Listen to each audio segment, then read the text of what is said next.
Holy smokes, this place is deadly. Well,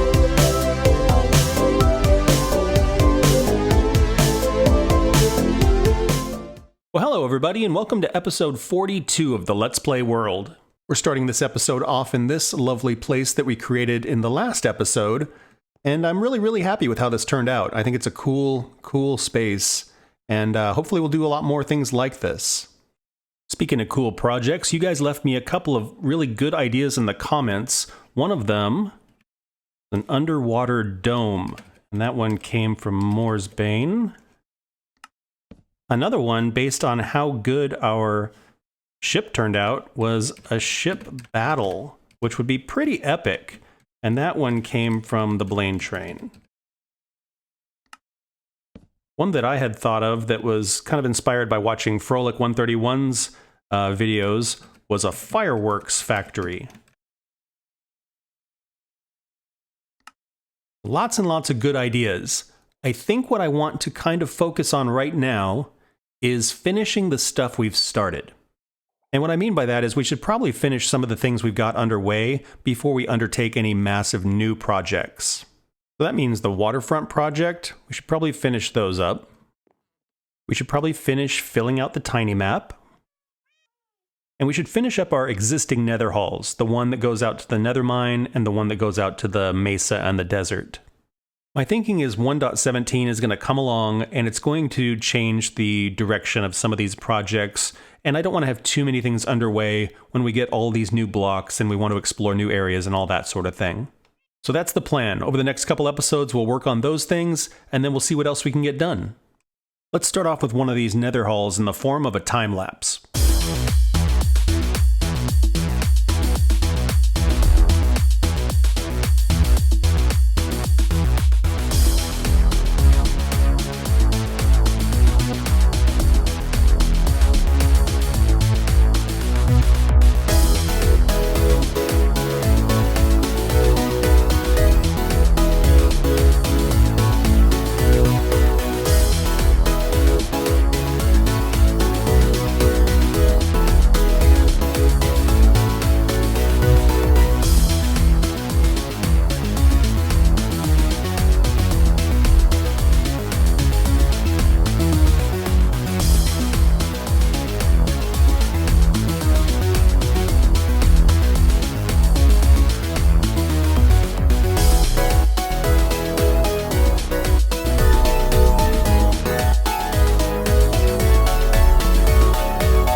Turned out really great, and I want to show you how it transitions here. So we've got our big area with the foggy floor and the lava light and all of that, and to our right, that's where we get to the mesa and the end portal and all of that. To the left, you can see it sort of falls apart a little bit here. And out the back here, we end up in this tunnel. I just love how this looks. The really uneven ceiling, the mix of the nether brick and the blackstone, super cool. And this tunnel just seems to go on forever. Up here is where we get to the nether mine. Yeah, very cool. So now we have a finished nether tunnel all the way out to our blaze farm. So the next part I want to focus on is this here. We keep going in this direction. Eventually we get to our end portal and the mesa and the desert. And this has been pretty neglected for a long time. I do want to continue the soul sand all the way down so that we can run pretty quickly. The warped biome tends to be pretty peaceful. You get Endermen, but that's about it. So I think this path is going to be open air. Now over in that direction, there is a different biome, and over in this direction, there's a different biome where gas can spawn. And if we hang out here long enough, eventually they can wander over. But otherwise, we shouldn't have to worry about gas too much.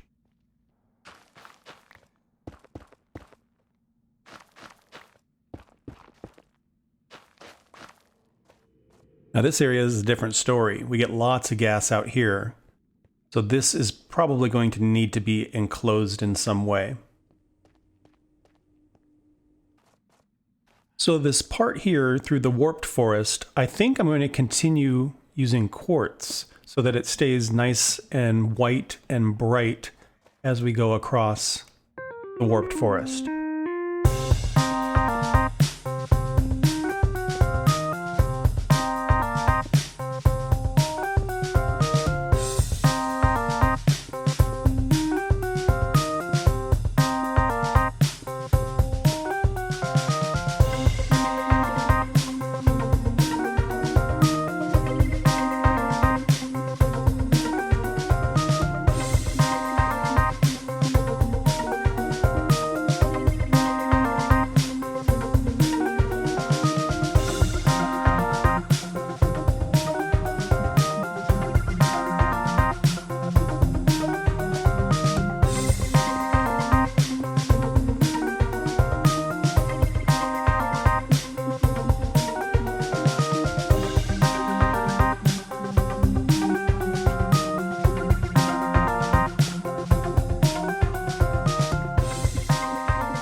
And here's what we've got.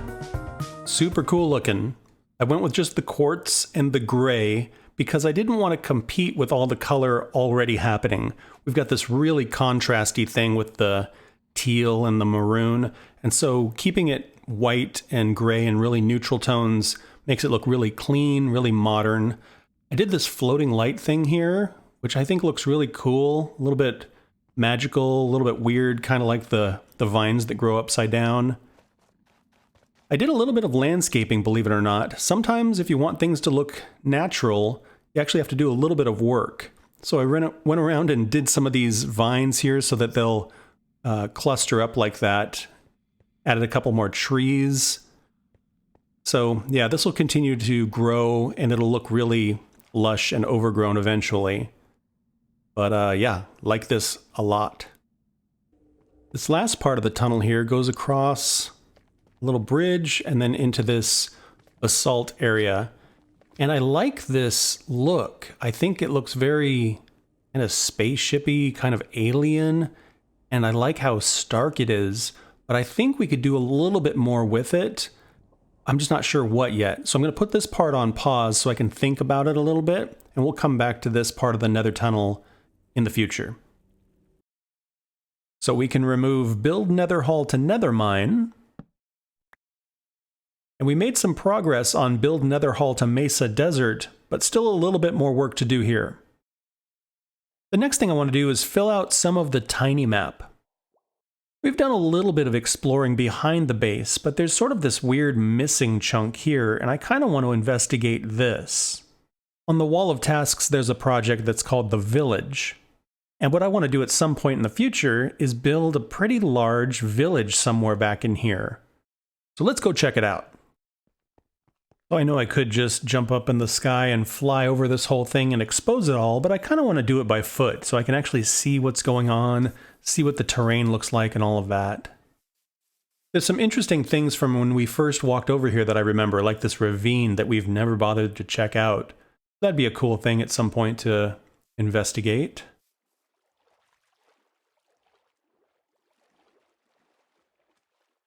There's the ruined portal that we found when we were first walking over here in episode 1. All right, starting to get into unexplored territory now.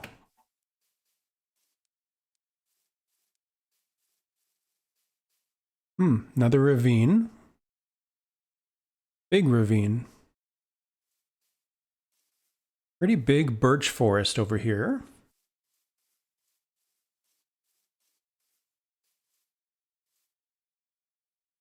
Some strange rock formations.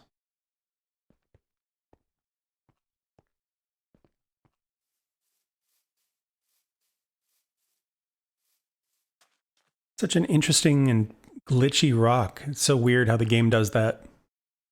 Well, didn't get that far from base, but we did fill out quite a lot, which is very, very cool. So we'll have to keep exploring and keep seeing what we can find. And, oh gosh. This looks very suspicious. There's a book. It says, "Trespasser beware, you have intruded upon the cursed kingdom of Bahari and have awoken its fury." That sounds terrifying. There's a story. It says, "Many, many centuries ago, there was a king who lived with his 6 sons in a castle by the sea. Their kingdom was peaceful and had been free of war and conflict for many generations, but a new enemy came from the darkness of the Nether that threatened the peace." Wonder if that's the castle that we live in. "The king measured his options, but feared that combat and bloodshed was unavoidable. One day a stranger arrived on a ship. His name was Malmog. He asked to speak with the king. He arrived at the castle with his bodyguard Vorduk. He explained that he had magical abilities that could make the king invincible, that Vorduk could train his sons to fight so they were impossible to defeat in battle. All that Malmog wanted was to be allowed to remain in the kingdom as long as it stood. The king accepted the offer. Malmog cast a spell over the kingdom. Strange things began to happen. The king quickly realized it was a curse. He was invincible, and his sons were mighty warriors, but they were bound to Malmog and his magic. As powerful as the king and his sons were, Malmog was untouchable. The once peaceful kingdom was twisted and corrupted by his magic. Vorduk quelled any resistance to Malmog's influence, and as the king and his sons existed far past their natural lives, they became shadows of who they once were. Men whose souls had long since slipped away. The kingdom descended into chaos and darkness, and eventually the kingdom ceased to exist. Only the ruins stood where the castle once rose into the sky. And as the memory of the kingdom faded, so did Malmog and his magic." Well, gosh, now that we've brought the castle and the kingdom back, I wonder if Malmog will come back. Let's say, "The king is fierce and courageous. He fears nothing and wants only to protect his kingdom. His youngest son, Duncan, is a prodigy with a crossbow and a formidable hunter. The second youngest, Damien, is bold and brash, afraid of nothing.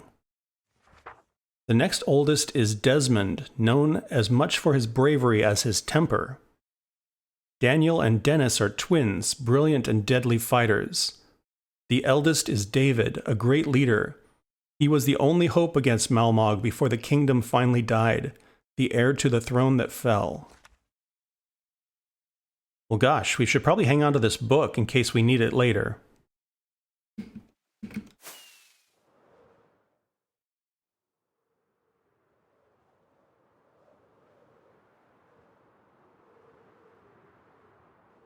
Well, it sounds like we may have reawakened something by building where the castle once was and by bringing the kingdom back to life. This will be very interesting to see how this plays out. Let's go ahead and put this on the wall just so we know where it is. And in case you couldn't tell, this is the start of the data pack. The data pack we're going to be using is called Michael9R9R's RPGLoot. I'll put a link to it in the description. Now, that being said, I have made some pretty significant changes to it so that it matches up with our story. So expect to see some pretty nasty mobs and hopefully some pretty cool loot. So right now I have an effect turned on, so if one of these tougher mobs spawns, they will glow. Over here you can see there is a creeper that is glowing, and that's because it is a tougher creeper. So it's, like I was saying, pretty rare that these things spawn. If we were to wander off into the unknown over there, we probably would have missed this guy. So we'll see if it's too rare. I don't want to be overwhelmed by really, really tough mobs right out of the gate.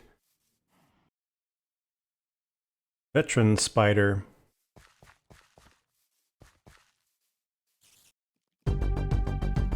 Definitely faster. And he has poison all over him. And I'm poisoned.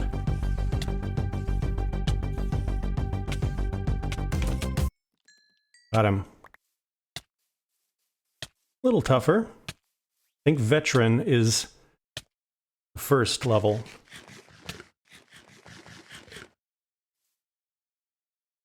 Veteran skeleton. We can get him from here. Can. He's definitely fast.